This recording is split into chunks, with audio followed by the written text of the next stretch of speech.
He reached for the door of his car, then heard a voice that would change everything. It began on an ordinary afternoon. A billionaire CEO, Harrison Blackwood, reached for the door of his Bentley when a piercing cry shattered the calm. "Don't get in the car." The voice was small, trembling, but urgent. A maid's daughter, no older than 11, stood shaking with fear, her eyes fixed on him. Within minutes, Harrison's world tilted. A child he had never noticed spoke of danger he couldn't see, and of a name he thought was buried in the past. What she revealed would not only save his life, it would expose a secret that powerful men had killed to protect. And this was only the beginning. Just before we dive in, let us know in the comments where you're watching from today. We love seeing how far these stories reach. And make sure you're subscribed so you don't miss tomorrow's special video. Now let's jump back in. Enjoy the story. Don't get in the car. The words, sharp as shattered glass, sliced through the quiet hum of the afternoon. Harrison Blackwood froze. His hand, already reaching for the gleaming chrome handle of his Bentley, stopped midair. For a moment, the world seemed to tilt on its axis. The scent of polished leather and expensive cologne, the low thrum of the city above, the respectful silence of his driver, it all evaporated, leaving only that one piercing cry. His security guard, a man built like a mountain, moved instantly. He pivoted on the balls of his feet, his hand instinctively going to the inside of his jacket. His eyes, cold and sharp, scanned the concrete expanse, searching for the source of the disruption. And there she was, a slip of a girl, no older than 11, with a cascade of blonde hair that seemed to catch the dim light and hold it captive. She stood near a service elevator, her small body trembling, her face pale with a terror that seemed far too large for her small frame. Her eyes, wide and blue, were locked on him, pleading. "Don't get in," she repeated, her voice a little more than a ragged whisper now. "Please, you can't." Harrison's shock quickly curdled into a familiar, icy irritation. He was already running late. A meeting with the board of trustees, a multi-billion-dollar merger on the line. This was an unacceptable breach of his meticulously scheduled life. "Thompson," he said, his voice low and dangerous. "Handle this." Thompson, his security guard, was already moving. He crossed the distance to the girl in 3 long strides, his large frame dwarfing her. He didn't touch her, but his presence was a wall of intimidation.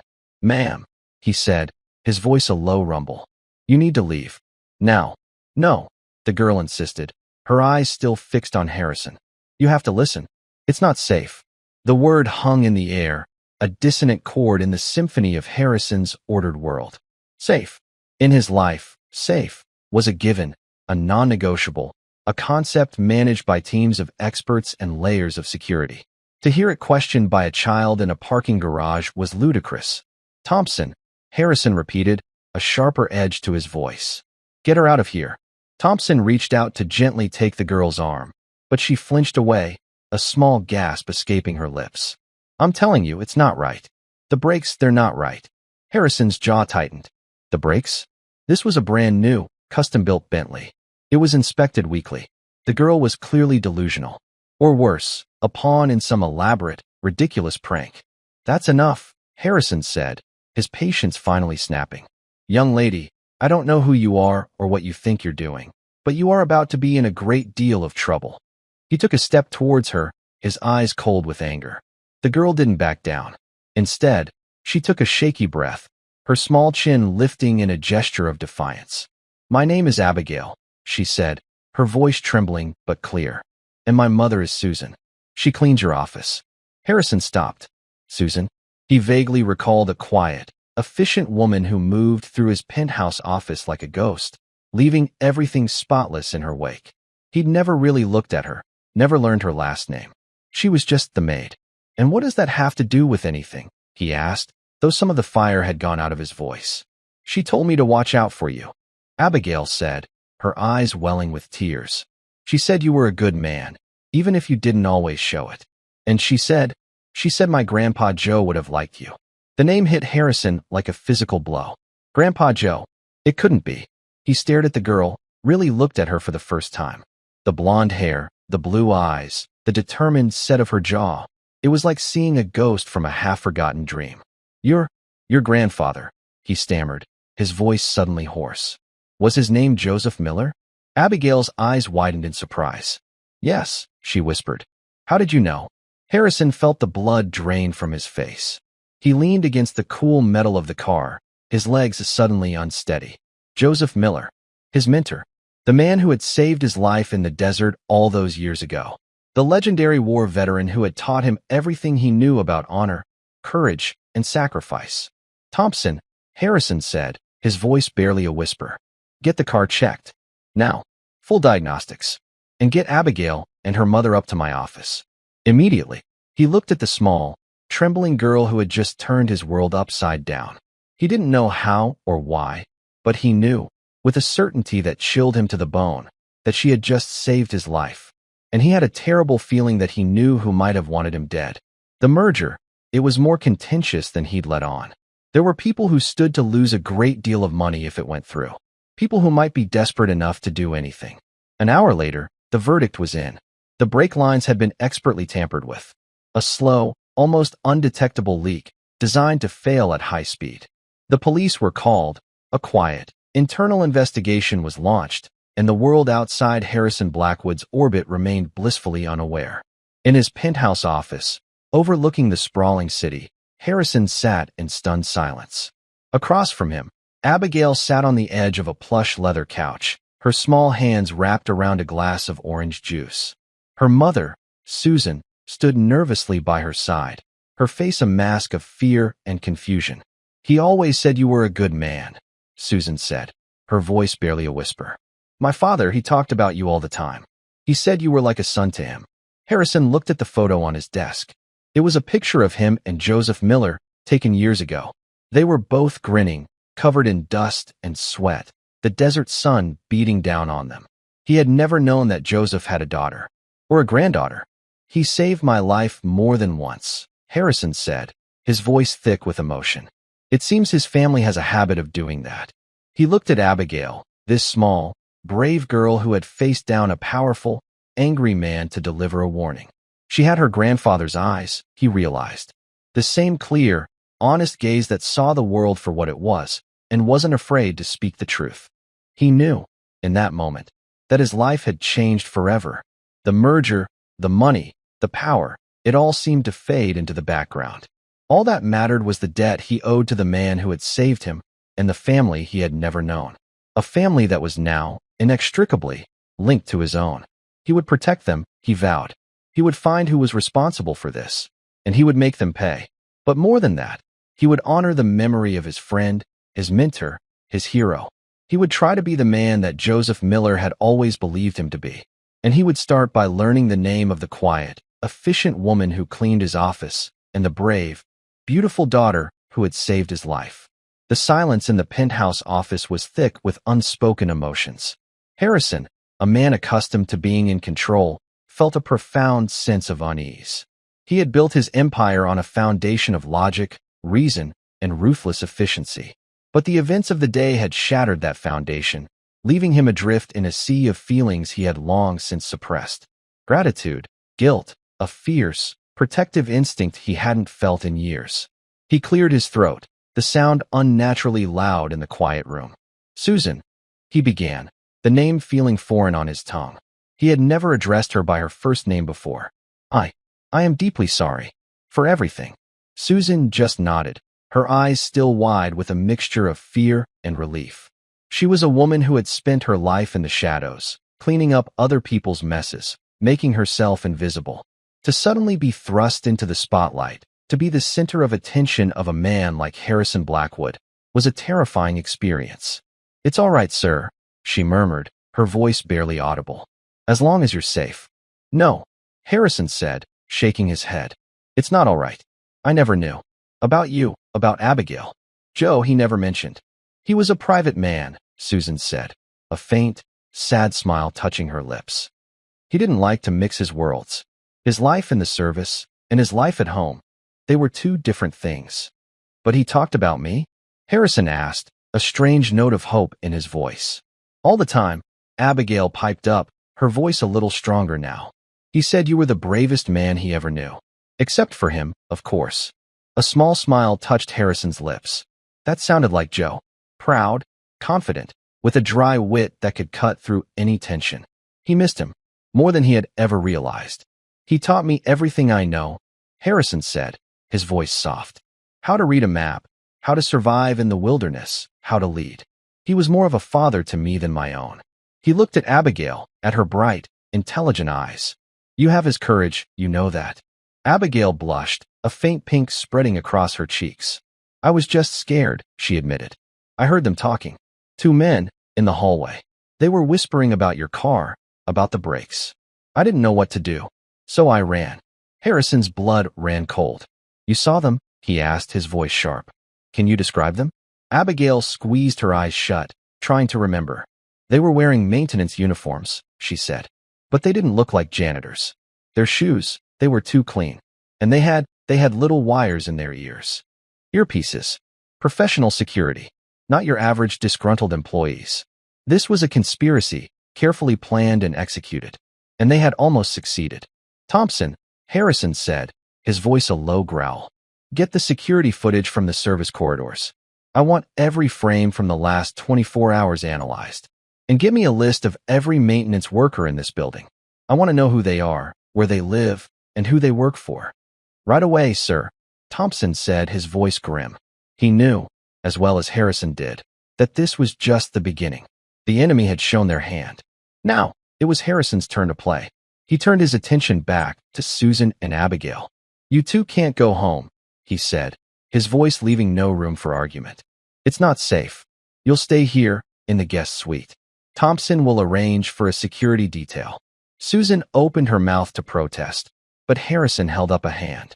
"Please," he said, his voice softening. "Let me do this. For Joe. For me." Susan hesitated for a moment, then nodded. She knew he was right. They were in danger now. All of them. And Harrison Blackwood's penthouse, with its state-of-the-art security and team of trained professionals, was the safest place in the city. Later that evening, after Susan and Abigail were settled in the guest suite, Harrison sat alone in his office, the city lights twinkling below him like a sea of fallen stars. He had a glass of whiskey in his hand, but he wasn't drinking. He was thinking about the past, the present, and the uncertain future. He thought about Joe, about the lessons he had taught him. "The measure of a man is not what he has," Joe used to say, "but what he does with what he has." Harrison had a lot. Power, wealth, influence. But what had he done with it? He had built an empire, yes. But he had also built a fortress around his heart. He had shut himself off from the world, from human connection, from the very things that Joe had held most dear. Family, loyalty, love. He looked at the photo on his desk again. The smiling faces of two young men, full of hope and promise. He had let that man down, he realized. The man who had saved his life, the man who had believed in him. He had become so consumed with the pursuit of success that he had forgotten what it truly meant to be successful. But it wasn't too late. He had been given a second chance. A chance to make things right. A chance to be the man that Joseph Miller had always known he could be. And he would not waste it. He would find the men who had tried to kill him. He would uncover the truth behind the conspiracy. And he would protect the family of his friend, his mentor, his hero, no matter what the cost. The first step was to understand the enemy. Harrison pulled up the files on the merger. It was a hostile takeover of a rival corporation, a company run by a man named Marcus Thorne. Thorne was a ruthless, ambitious man, known for his cutthroat tactics and his disregard for the rules. He was also a man who stood to lose everything if the merger went through. Harrison had always known that Thorne was a snake, but he had underestimated just how venomous he could be. He spent the rest of the night digging into Thorne's background, his business dealings, his known associates. He created a web of connections, a map of Thorne's world. And the more he learned, the more certain he became that Thorne was behind the attempt on his life. But certainty wasn't enough. He needed proof. Hard, irrefutable proof. And he knew just where to find it. The next morning, Harrison called a meeting with his top legal and security teams. He laid out his suspicions, his evidence, his plan.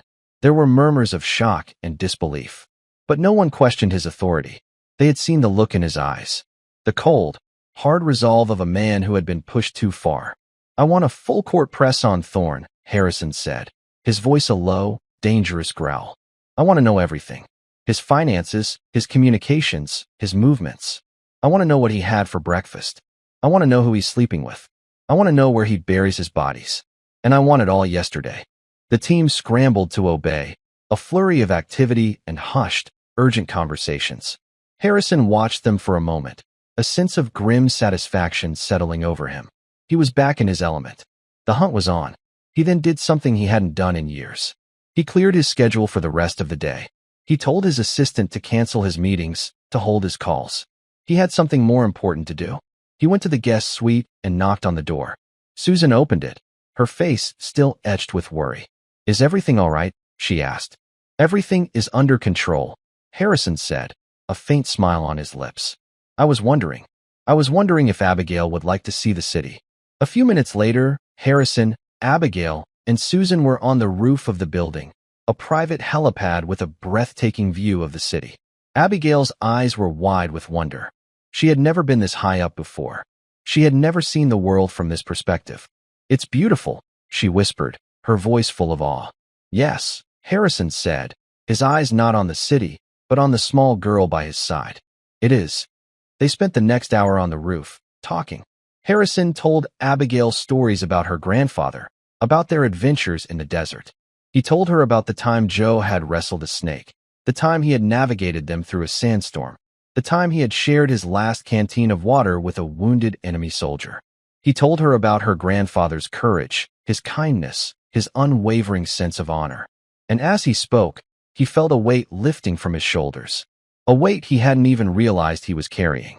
The weight of loneliness, of regret, of a life lived in the shadows of his own success.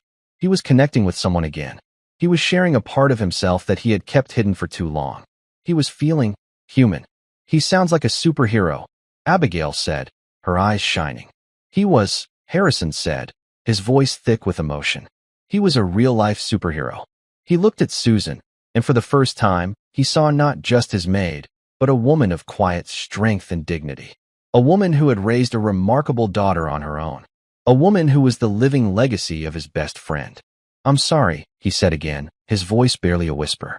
"For not knowing. For not being there." Susan just smiled, a genuine, heartfelt smile that reached her eyes. "You're here now," she said. "That's all that matters." And in that moment, Harrison Blackwood knew that she was right. He was here now, and he wasn't going anywhere. He had a promise to keep, a debt to repay, a family to protect, and a war to win. And for the first time in a very long time, he felt ready for the fight. He had something to fight for again, and that made all the difference in the world. The next few days settled into a strange new rhythm. The penthouse, once a sterile monument to Harrison's success, became a home. The quiet hum of servers and the distant city traffic were now punctuated by the sound of Abigail's laughter, the scent of Susan's home-cooked meals, and the low murmur of conversation in the evenings. For Harrison, it was like stepping into a different life, a life he had only ever observed from a distance. He found himself looking forward to the end of the workday, not for the solitude and the silence, but for the company. He learned that Abigail was a voracious reader, her mind a sponge for stories and facts. He gave her free rein of his library, a collection of first editions and rare manuscripts that he had acquired more for their value than for their content. But seeing them through her eyes, watching her carefully turn the fragile pages with a reverence that bordered on awe, he felt a renewed appreciation for the worlds they contained. He found himself reading again, not just market reports and legal briefs, but novels, histories, biographies. He and Abigail would talk for hours about the characters they loved, the battles they had witnessed, the lessons they had learned. He learned, too, that Susan was more than just a quiet, efficient maid. She was a woman of deep resilience and quiet wisdom. She had raised Abigail on her own, working 2 jobs to make ends meet, never complaining, never losing hope. She spoke of her father with a fierce, protective love, sharing stories of his kindness, his integrity, his unwavering moral compass. Through her, Harrison saw a side of Joe Miller that he had never known. The soldier, the hero, was also a father, a grandfather, a man who found joy in the simple things, a well-tended garden, a perfectly grilled steak, the sound of his granddaughter's laughter. This newfound domesticity, however, was a fragile bubble in the midst of a gathering storm. The investigation into Marcus Thorne was proceeding at a relentless pace. Harrison's team, a hand-picked group of the best investigators, analysts, and security experts money could buy, was a well-oiled machine. They worked around the clock, fueled by coffee and a fierce loyalty to the man who had always treated them with respect and rewarded their efforts generously. The first breakthrough came from the security footage. After hours of painstaking analysis, they found it.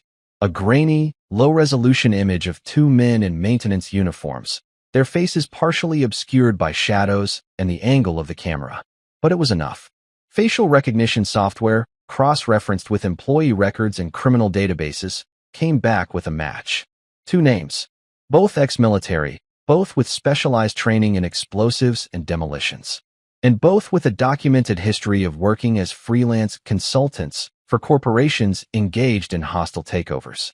The connection to Thorne was circumstantial, but it was a start. The second breakthrough came from the financials. A deep dive into Thorne's offshore accounts revealed a series of complex, layered transactions designed to be untraceable. But Harrison's team was better than good. They were the best. They peeled back the layers one by one, following the money trail across continents and through a labyrinth of shell corporations. And at the end of the trail, they found it. A payment of $200,000 made to a numbered account in the Cayman Islands, an account linked to one of the two men from the security footage. The payment was made 3 days before the attempt on Harrison's life. It was the smoking gun, or at least it was close enough.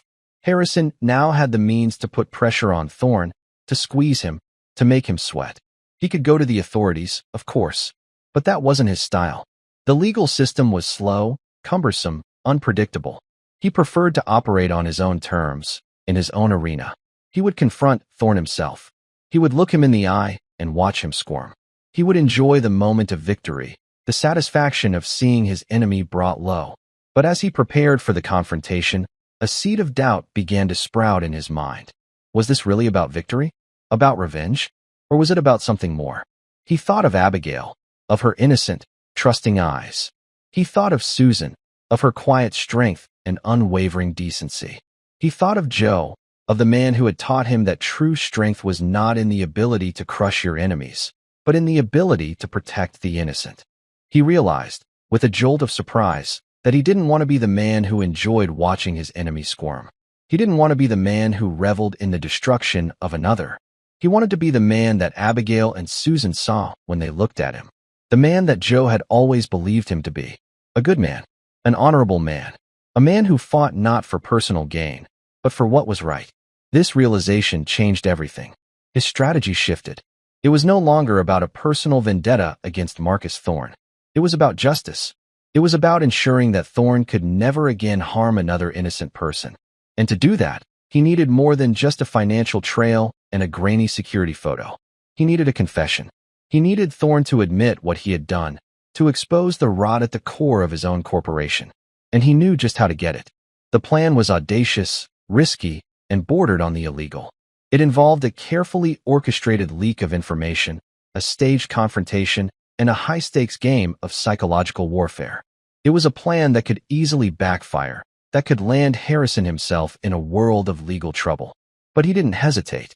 He had spent his life taking calculated risks. And this was one risk he was willing to take. He summoned his head of security, a former MI6 agent named Reynolds, a man who specialized in the art of persuasion and information extraction. Together, they went over the plan, refining the details, anticipating every possible contingency. They assembled a team, a small, elite unit of specialists who would carry out the operation with precision and discretion. The first step was to lure Thorne into a trap. Harrison arranged for a private meeting, ostensibly to discuss a possible settlement of the merger. He knew Thorne would be suspicious, but he also knew that Thorne's ego wouldn't allow him to refuse. The prospect of a face-to-face confrontation with his rival, the chance to gloat, to probe for weakness, would be too tempting to resist. The meeting was set for a neutral location, a private club in a discreet, upscale neighborhood. The room was swept for bugs, the security was tight, the atmosphere was thick with tension. Harrison arrived first, calm and composed, his face a mask of cool indifference. Thorne arrived a few minutes later, swaggering and self-assured, a smug smile on his face. Blackwood, Thorne said, his voice dripping with false cordiality. To what do I owe the pleasure? Thorne, Harrison replied, his voice flat and even. Cut the crap. We both know why we're here. He gestured to a chair. Sit down. We have a lot to talk about. Thorne's smile faltered for a moment. He hadn't expected this. He had expected a negotiation, a dance of words and veiled threats. He hadn't expected this raw, undisguised aggression. He hesitated for a moment, then sat, a flicker of uncertainty in his eyes. Harrison leaned forward, his hands clasped on the table.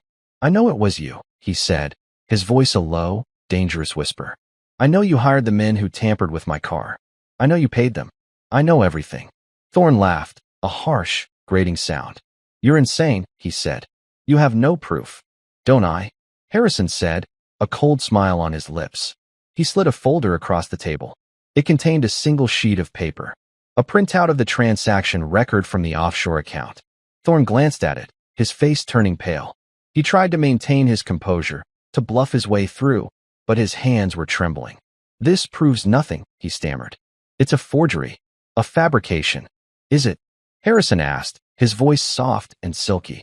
Then you won't mind if I share it with the SEC, and the FBI, and the New York Times.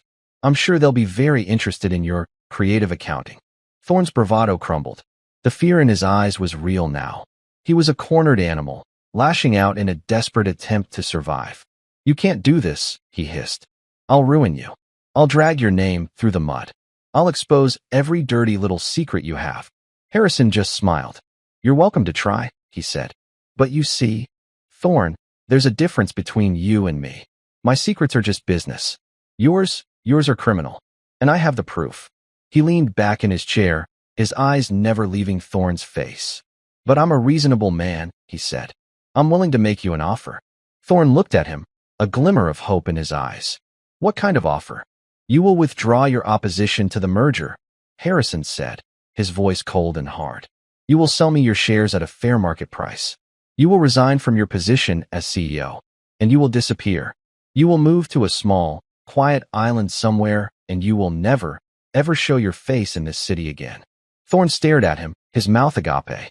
You're letting me go? I'm giving you a choice, Harrison said. You can take my offer, or you can take your chances with the legal system. But I assure you, if you choose the latter, you will spend the rest of your life in a very small, very unpleasant room. The choice is yours. Thorne sat in stunned silence for a long moment, the color draining from his face. He looked at the folder on the table, at the cold, hard eyes of the man across from him. He had been beaten, utterly and completely. He had no cards left to play. He had no way out. He had no choice. I'll take the offer, he said, his voice a hoarse whisper. Harrison nodded, a sense of grim satisfaction settling over him. He had won. He had defeated his enemy, not with violence, not with brute force, but with intelligence, with strategy, with a deeper understanding of the man he was up against. He had used Thorne's own greed, his own ego, his own fear against him. He had played the game, and he had played it better. But as he watched Thorne sign the papers, his hand trembling, his face a mask of defeat, Harrison felt no joy, no triumph, only a profound sense of emptiness. This was the world he had created for himself, a world of power plays and backroom deals, of winners and losers, of predators and prey, a world where men like Marcus Thorne could thrive, where innocent lives were just collateral damage in the relentless pursuit of profit. He had won the battle, but he had lost something far more important along the way, his own humanity. And as he walked out of the club, leaving the wreckage of Marcus Thorne's life behind him, he knew that his real fight was just beginning. The fight to reclaim his soul. The fight to become the man he was always meant to be. The fight to be worthy of the trust, the love, the second chance that had been so unexpectedly, so miraculously, given to him. He returned to the penthouse to find Abigail and Susan in the kitchen, baking cookies. The warm, sweet smell of chocolate and vanilla filled the air, a stark contrast to the cold, sterile atmosphere of the club. Abigail, her face smudged with flour, ran to him and threw her arms around his legs. "We saved you one," she said, her voice bright and cheerful. Harrison looked down at the small, happy girl, at her innocent, trusting face. And for the first time in a very long time, he felt a genuine, unadulterated sense of joy. He scooped her up in his arms, holding her close. "Thank you," he said, his voice thick with emotion. "It's the best cookie I've ever had." And as he stood there, in the warm, bright kitchen, with the smell of cookies in the air and the weight of a small, trusting child in his arms, he knew that he was home. He had found his way back from the brink. He had been given a second chance, and he would spend the rest of his life trying to deserve it. He knew the road ahead would be long and difficult. He had many bridges to mend, many wrongs to right. But for the first time in a very long time, he felt a sense of hope, a sense of purpose, a sense of peace. The war was over. The battle for his soul had just begun, and he was ready for the fight. The days that followed were a period of deceptive calm. With Marcus Thorne gone, a quiet efficiency settled back over Harrison's corporate life.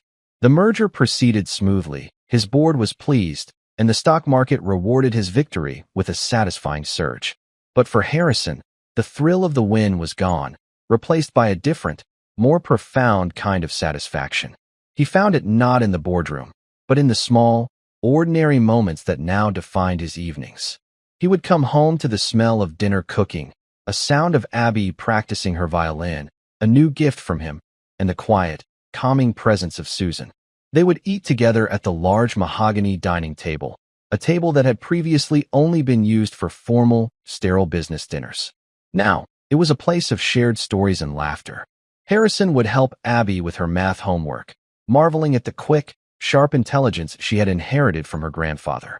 He would talk with Susan late into the evening, sharing memories of Joe, learning more about the man who had shaped both their lives in such different ways.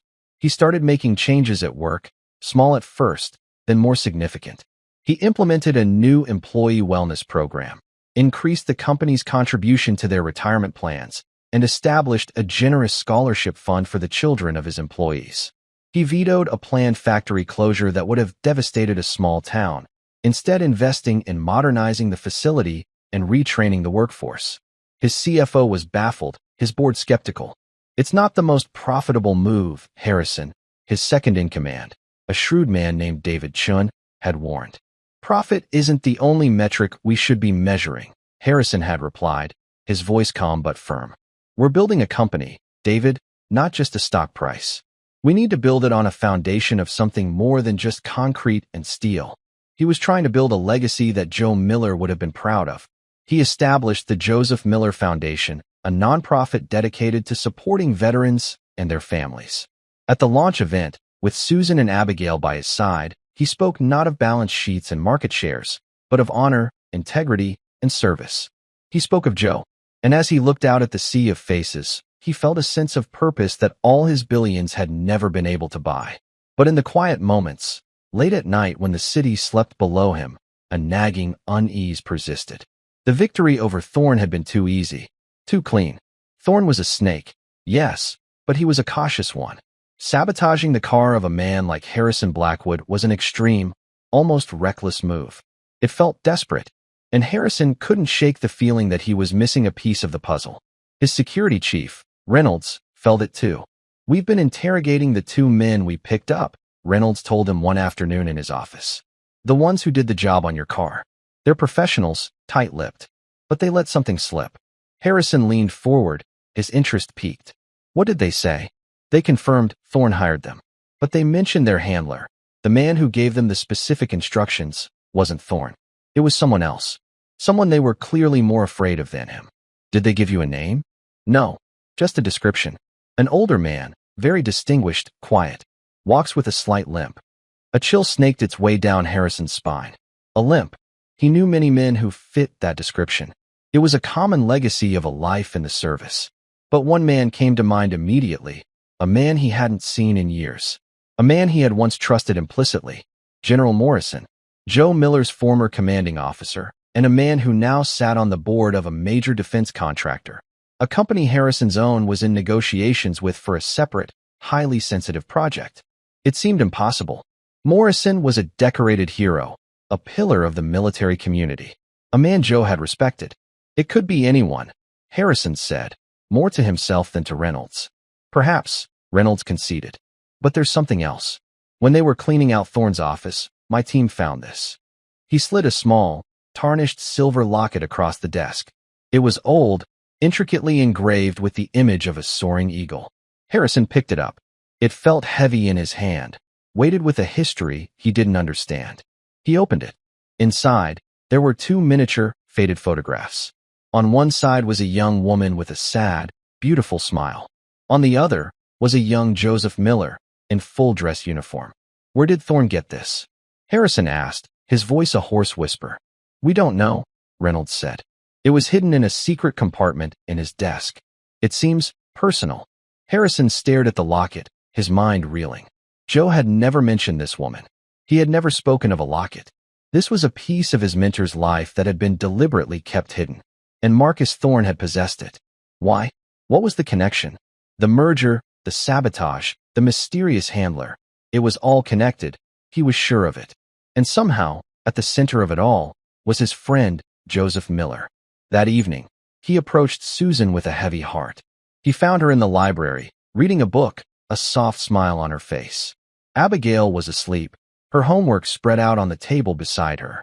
"Susan," he began, his voice hesitant. "I need to ask you something. About your father."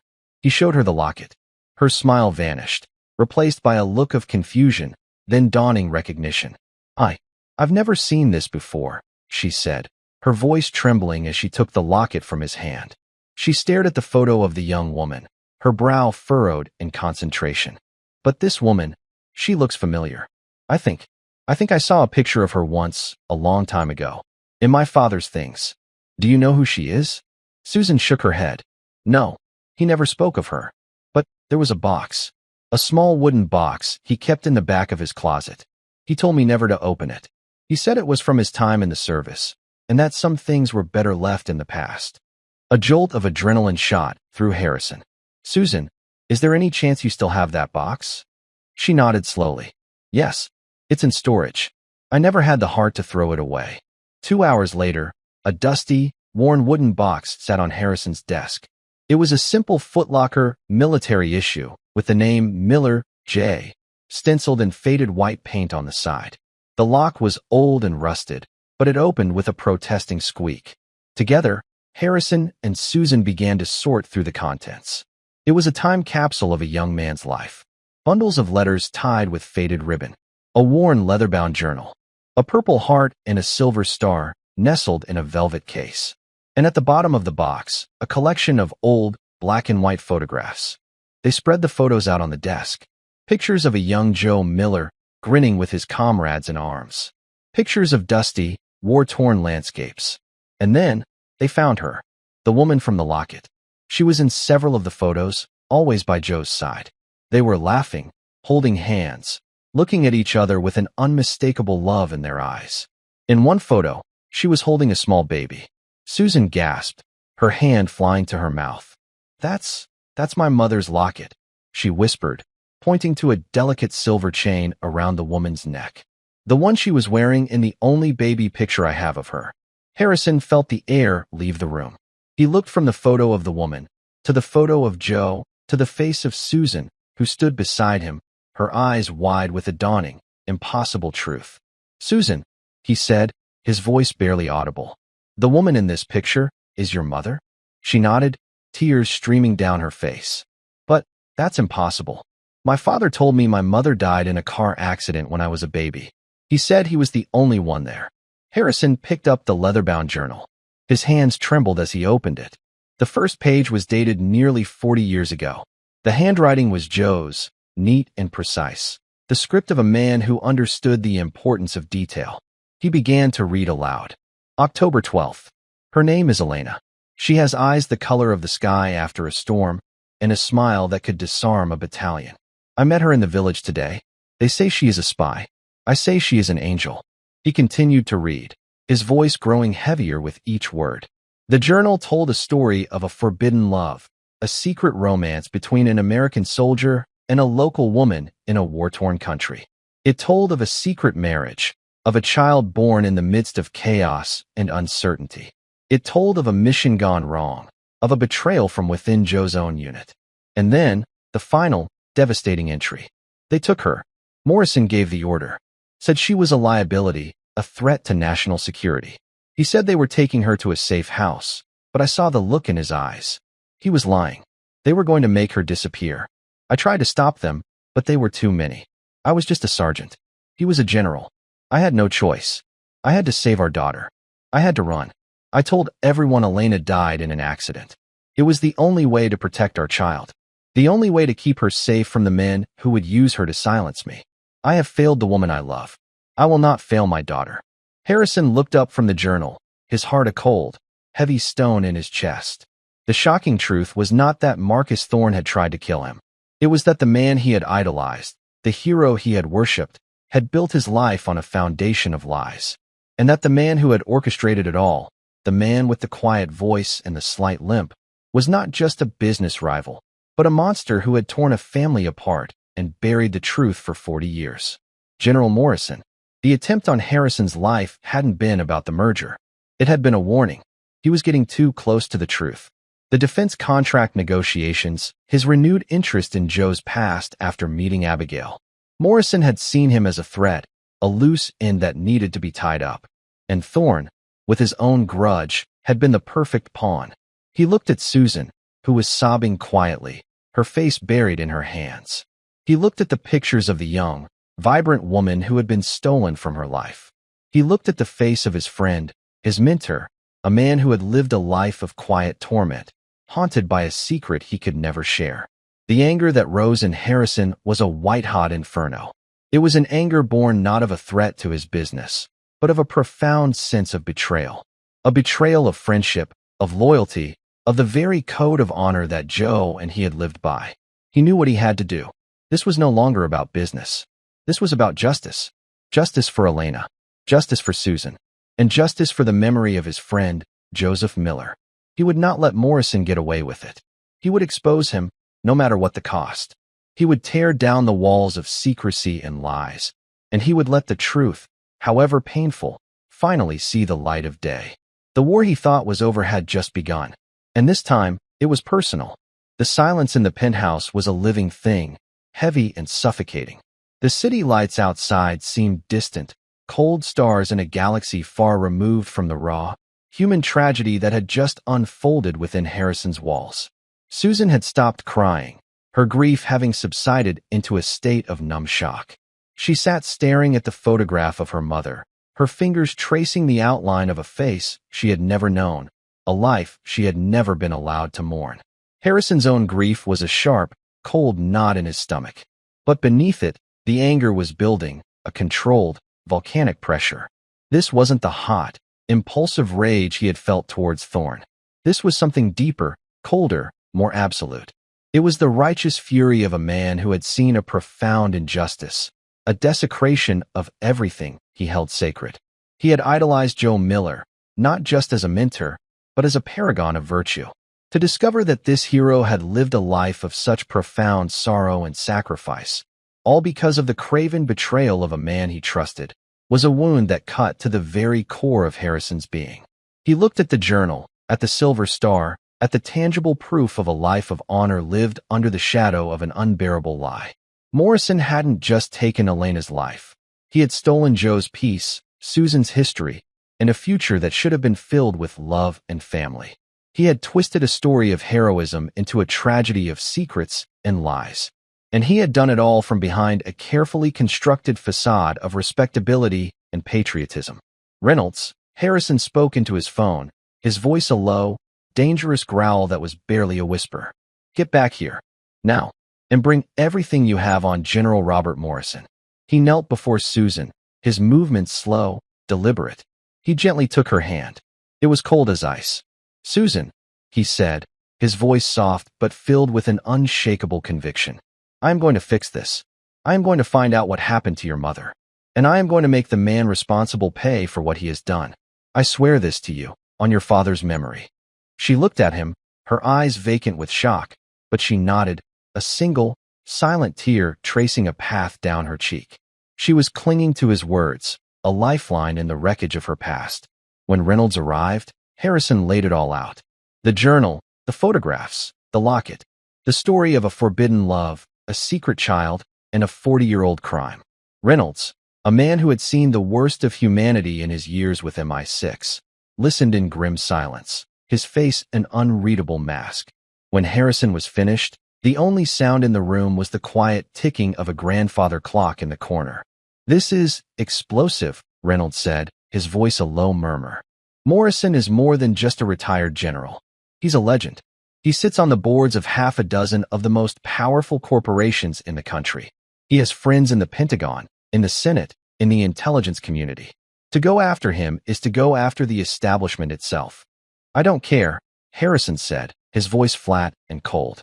"He's a murderer and a traitor to every value he pretends to uphold. He's not a legend. He's a cancer."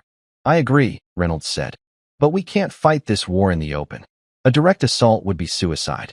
He would bury us in litigation, in negative press, in a storm of political and public backlash. He would paint you as a disgruntled corporate raider with a personal vendetta. He would discredit Joe's journal, call him a delusional, lovesick soldier. He would destroy us before we ever got near the truth."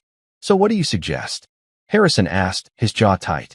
"We fight him in the shadows," Reynolds replied, his eyes glinting with a cold, professional light. "The same way he operates. We don't go after the legend. We go after the man. We find the cracks in his armor. We find his other secrets, his other crimes.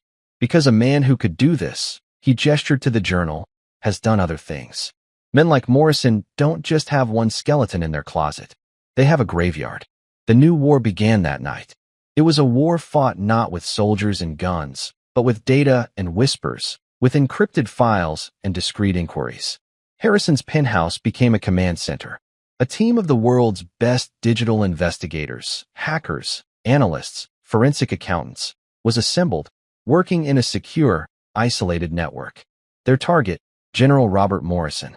Their mission, to dismantle his life, piece by piece, until the truth was all that remained. While the digital team hunted for ghosts in the machine, Reynolds activated his network of human assets. Former spies, grizzled journalists, retired military officers who had grown disillusioned with the system. They began to quietly ask questions, to pull on the loose threads of Morrison's long and storied career. They were searching for anyone who might have served with Joe and Morrison, anyone who might have known Elena, anyone who might have heard the rumors that must have followed such a dark and secret event. The first few weeks were slow, frustrating. Morrison's life was a fortress of carefully constructed lies. His official record was pristine, his finances impenetrable, his reputation unassailable.